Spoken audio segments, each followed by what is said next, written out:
créer des collections d'œuvres. Il y a comme, mon Dieu, plusieurs façons. Donc, je vais en énumérer. Je ne vais pas compter, là, je vais énumérer. Je verrai après combien qu'il y en a de façon. Parce que ça me vient comme ça. Je l'avais fait un petit texte, là, mais là, c'est comme improvisé ce matin. Alors, création de collection d'œuvres. Donc, une collection, ça part au moins à deux œuvres, hein. Mais deux œuvres, on appelle ça un diptyque. Fait que d'après moi, une collection, là, 3, 4, jusqu'à 20, 30, là, c'est une pas pire collection. C'est sûr, on peut en avoir plusieurs, là. Il y en a qui font des collections d'items. Il y en a des millions. Mais des fois, en or, on veut pas trop en avoir puis se donner de la pression pour faire ça, là, dans un temps limité si on veut exposer à des places. Donc, je dirais entre 3 et 10, là, 15 sur un même thème, peut-être, ou des choses qu'on va voir, les sujets qu'on veut créer des collections, mais c'est pas mal de noms. Alors, si c'est ta première collection que tu veux faire, je te suggère pas de te lancer dans 20 items, parce que ça se peut que à partir du sixième, tu n'aies plus d'idées, ou que tu sois pogné, ou des fois, ça bloque. Je te dis, faire des collections, à un moment donné, tu arrives à un petit mur, là, je sais plus, là, il y a comme une affaire qui se met en avant, puis c'est comme, où tu es bien planifié, tu as toutes tes idées, tu as tout mis ça sur papier. Tu sais, je suggère de faire un plan avant. Donc, sur papier, on va dire, OK, c'est quoi mes sujets? OK, mettons, je veux faire la mer, faire une collection sur la mer. Bon, ben, je veux combien, tu sais, mettre ça comme un petit plan là, de projet. Donc, combien de toiles je veux? Bon, j'en veux 6.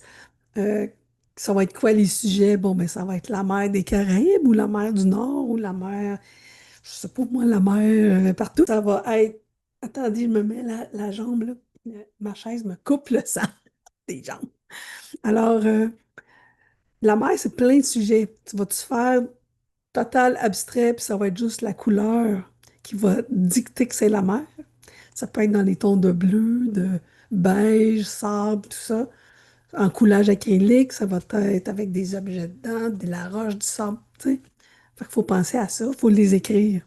Fait que tu vas avoir quoi? Toutes tes toiles vont au moins avoir le sable, fait que ça va être une uniformité.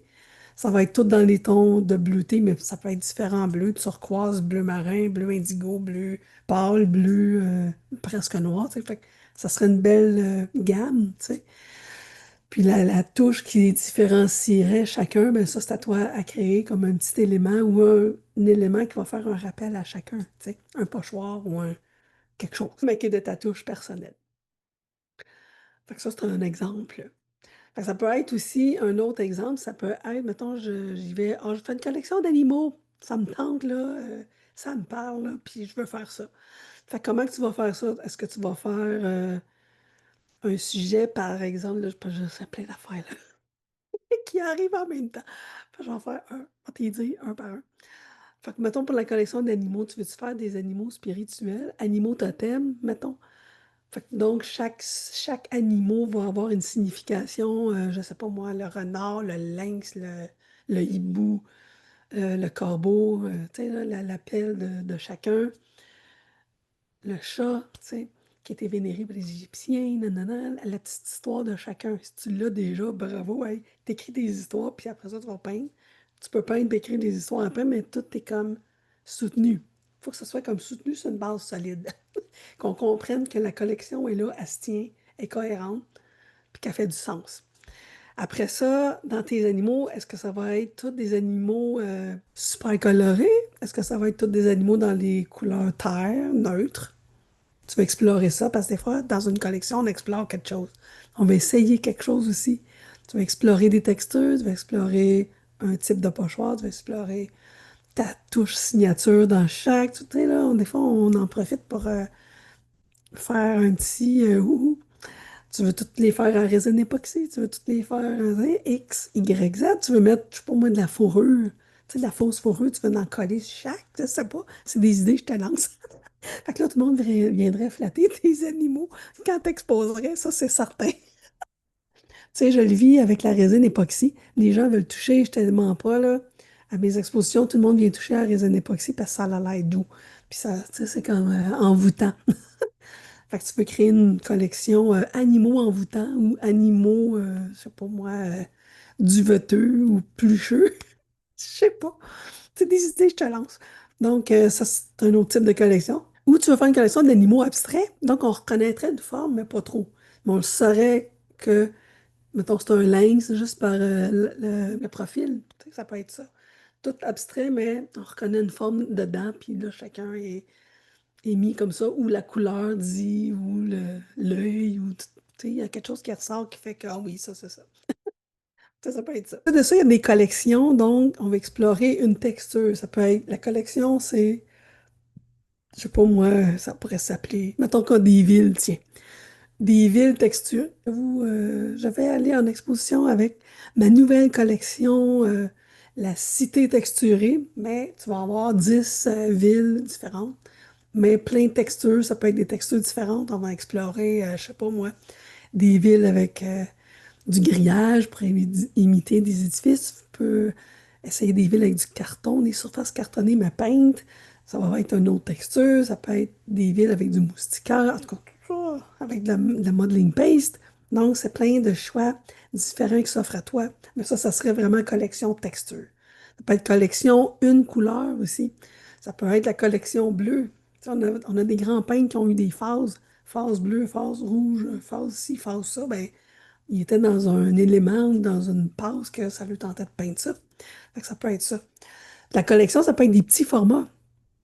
Les marchés de Noël, les expositions, des fois, ça requiert des petits formats. Donc, ça peut être vraiment une petite collection unique. C'est dans cette période-là qu'on a ça. Puis ça fait des petits œuvres accessibles à tout le monde aussi pour le prix. Alors, c'est à réfléchir, qu'est-ce que tu veux faire dans les collections. Puis il y a les collections aussi qui peuvent être, comment je dirais bien, ça serait un peu plus varié. On le verrait moins, mais ça pourrait le faire. C'est, mettons, un thème, mais la forêt, mettons. Donc là, qu'est-ce qu'il y a dans la forêt? Ben, tu aurais les animaux, tu aurais les arbres, tu pourrais avoir le sol, tu sais, les feuillages, tu pourrais avoir de l'eau. Fait que là, tu aurais des toiles variées, mais sur un même thème, tu sais. Fait que là, peut-être la couleur, ça ressemblerait, il y aurait une texture, il faut qu'il y ait un fil conducteur entre tout ça, qu'on reconnaisse que la collection, elle se tient. Mais là, ça serait un petit peu plus varié, tu sais. Il y aurait peut-être du feuillage qui reviendrait dans chaque, peut-être, si c'est la forêt l'été. Mais dans cette forêt-là, il y aurait l'arbre, dans l'autre, il y aurait un petit animal avec l'arbre, dans l'autre, il y aurait un ruisseau, tu sais. Ouais, ça se suit comme ça. Ou ça peut être la collection hivernale. Ça peut être dans les blancs. Blanc, noir, je sais pas moi, gris.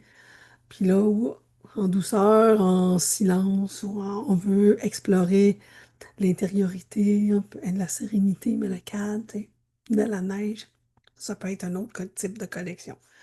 Ou ça peut être une collection personnages. Tu sais, il y en a qui peignent des personnages. Fait que là, on les reconnaît dans tout. Fait que là, on regroupe toutes ces toiles-là.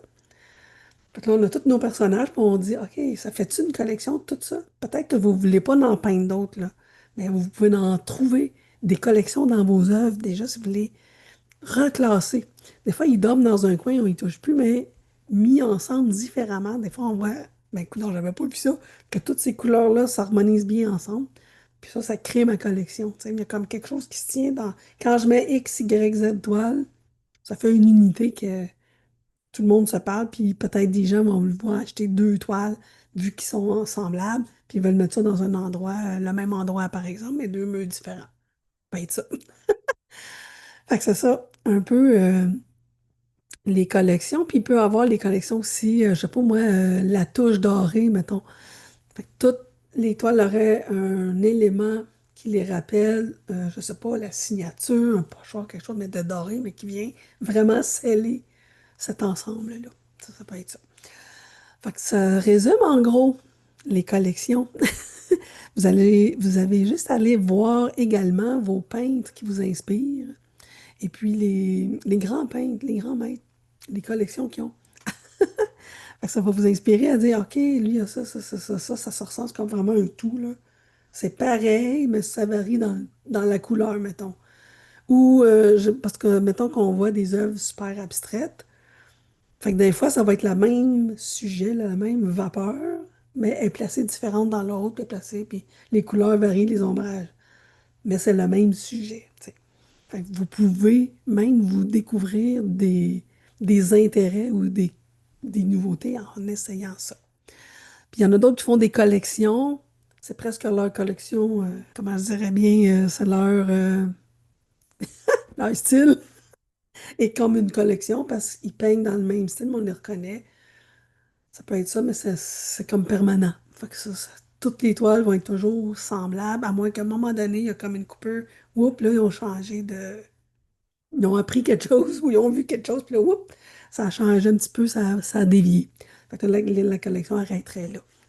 Mais des fois, elle peut s'étaler sur un an. Là. Les gens, des fois, ils peignent la même affaire, ou le style se ressemble pendant un an, 2 ans, 3 ans. Puis après, oups, il y a une petite tangente vers quelque chose d'autre. On observe ça chez certains peintres. Fait qu'ils ont plus de choix pour la collection parce qu'ils ont juste à choisir. Puis, OK, je m'en vais exposer là, je vais faire ceux-là qui se rapprochent là, sur ce thème-là, puis ils vont les créer, les opportunités, pour aller exposer leur thématique. Tu sais, t'attends pas la thématique pour créer. Dans le fond, tu crées toi-même tes prochaines expositions en créant qu'est-ce qui te fait vibrer, mais qu'est-ce qui va se parler ensemble dans tes toiles aussi. Parce que moi, dans le fond, j'observe certaines de mes anciennes toiles.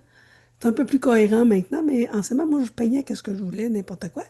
Mais ça faisait un peu des œuvres très variées, plein de styles, tu sais. Ça, on passe tout par là aussi. Fait que là, j'avais de la misère à l'exposer. Il y a bien longtemps, parce que j'avais trop de styles. C'est comme, mon Dieu, je sais plus quoi choisir, puis ça ne fit pas ensemble, puis qu'on est, on est pris dans ça des fois. Donc, c'est pour ça que y aller par petite collection, des fois, ça l'aide pour les expositions, pour les ventes, puis des fois, les gens ils aiment ça.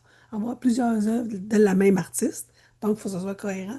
Pas avoir, la personne elle va accueillir des gens chez elle, puis elle va dire, ah, t'as deux, trois, quatre artistes. Non, c'est le même. Ah ben, fait que c'est ça.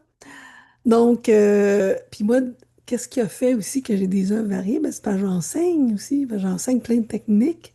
Mais des fois, j'adapte un peu. Tu sais, je change un peu de style, tu sais, pour essayer également. Moi, je suis quelqu'un qui essaye tout. Fait que là, en essayant, on découvre que ça se ressemble. Mais des fois, à première vue, ça peut dire, c'est-tu deux, trois, quatre artistes qui ont fait ça? Ben non.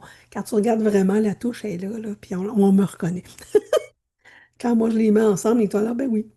Il y a quelque chose qui ressort là, qui est comme unique à moi. Donc, dans les choix que je fais peut-être de texture, de collage ou de couleur, on me reconnaît souvent dans mes couleurs, là. Turquoise, rouge et noir, blanc, en tout cas ces temps-ci. Puis là, j'ai ajouté un petit peu de vert. Alors, c'est ça. Fait que j'espère que ça vous a inspiré pour les collections d'œuvres, que ça vous guide puis que ça vous aide là, à vous peaufiner l'esprit, mais faites un petit plan en avance, puis des fois, on se fait des petits carrés, puis on les dessine brièvement, là, bon, je vais faire ça, ça guide un peu. Les formats, des fois aussi, on peut faire tout le même format. Je fais une collection de 6 toiles 24 par 24, ou 6 toiles 30 par 40, ou en tout cas, la grandeur que vous voulez, ou en long, ça peut être, tu sais, là, sur le long comme ça, ou sur le long comme horizontal ou vertical. Mais c'est ça. Fait que ça donne des belles choses aussi. Puis il y a des gens ou des compagnies qui vont vouloir ça, mettre 3 toiles verticales dans un endroit du même artiste. Tu sais, c'est un bel arrangement. Dans leur hall d'entrée, un escalier. Il faut penser à ça aussi. Qu'est-ce qu'on aimerait? Qu'est-ce qu'on voudrait? Qu'est-ce qu'on aimerait magasiner? Quand on magasine les œuvres, qu'est-ce qu'on regarde? On en regarde une qui va dans une pièce centrale ou des fois on regarde un agencement qui va aller un peu partout. Donc, c'est ça. Pensez en récapitulatif, là, thème, sujet, couleur, texture, format, un sujet, mais avec différentes choses, mais un lien conducteur qui unit votre collection. Un lien conducteur qui unit la collection, c'est super important, avec la cohérence. Fait que c'est ça qui va faire que votre collection va être unique, qu'elle va être belle, harmonieuse, puis que les gens vont faire Waouh, c'est donc bien beau tout ça! Fait que c'est ça. Donc, alors, je vous laisse là-dessus. Dites-moi en commentaire si ça vous a aidé, inspiré et ou autre. Puis on se revoit dans une prochaine live.